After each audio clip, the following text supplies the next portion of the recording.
Getting your first client with email or any other means is hard. That is no secret. So in this video, I'm going to break down a few examples of tangible cold email campaigns you can do to cut past the fact that you are a beginner and land deals. So let's start with the problem, the solution, then we'll get into the examples. The problem is, why would a company choose to work with you when there's a lot of other people that are more qualified, meaning they have case studies, testimonials, social proof, experience, and often they even charge less because you're competing in an international market where people are working from every country. So why would someone choose you? And it's a good question to ask. So the solution is, when you can't compete on a logical basis, we want to look to compete on an emotional basis. What can you do to make someone feel more connected or interested to work with you compared to someone else? Now, there's a lot of ways to do this, but in this video, I want to break down 3 of them that I have done myself and just talk about how you can implement them in your cold email campaigns or even other prospecting campaigns to go ahead and get that first 1, 2, 3, 4, or even 5 clients. So let's go ahead and look at these. The first one we have here is what I call a local campaign. People really like to work with people who are geographically around them, especially when it comes to slightly older business owners or more traditional business owners. In the agency space we live, it's very typical that people work with people online they never see, but for most of the world, the marketing agency they hire is the one locally.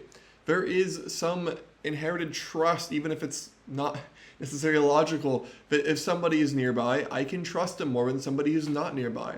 So selling in your local market initially can be one of the best ways to go about this, because you can bypass trust that comes from case studies or testimonials by being the person who's nearby, can meet in person for the demo, can come to your office, and that you can call upon when you need.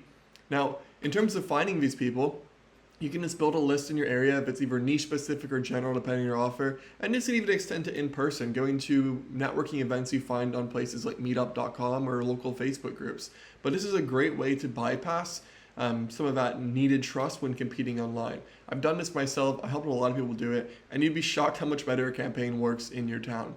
Now, if you're in a huge city like New York or Miami, there's a little bit less interest in something like this because you're not the only one doing it. But especially if you're in a mid-sized city, smaller might not be enough, but if you're in a mid-sized city, this can be a fantastic option. And also, don't be afraid to drive an hour or so. I mean, we're trying to put into work here to get the first client, and it's certainly worth it. So that would be number 1.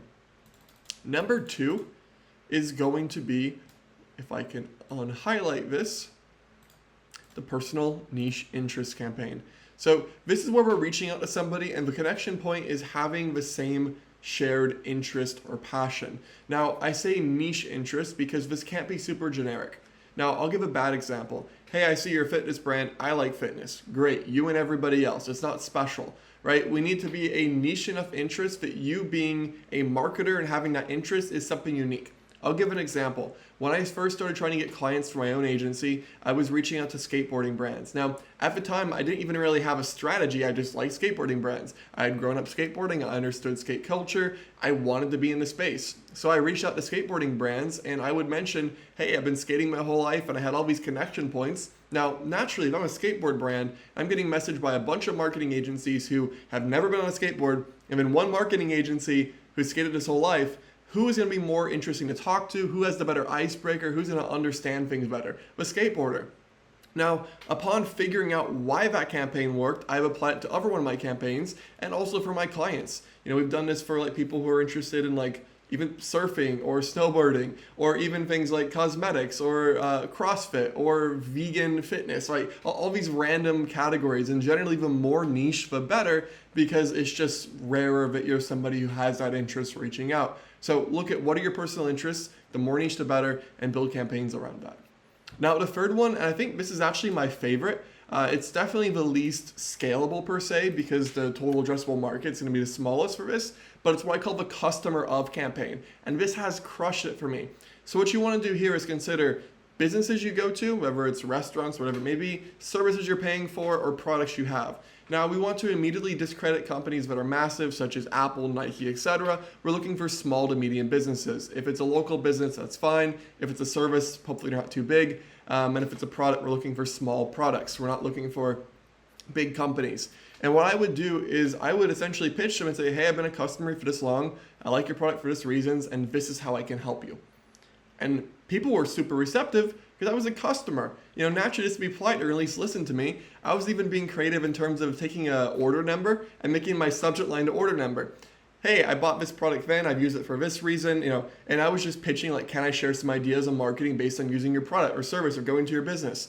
And people will say yes, just to be polite, which gets you in to then share how you can help them. And this is incredible. I bet if you really look at this hard, there's at least 50 to 100 businesses that you can reach out to where you paid for their services, their products, or have been in locally to their places. So this is one you should definitely implement on. And there you have it. Those are 3 campaigns you can run to get your first client with cold email. If you found this helpful, make sure to like and subscribe. And if you want to work together to build out these campaigns, make sure to check out growb2b.io. We can work with myself and my team to build out your outbound prospecting system to get you a lot of leads, meetings, and sales. I will see you in the next video.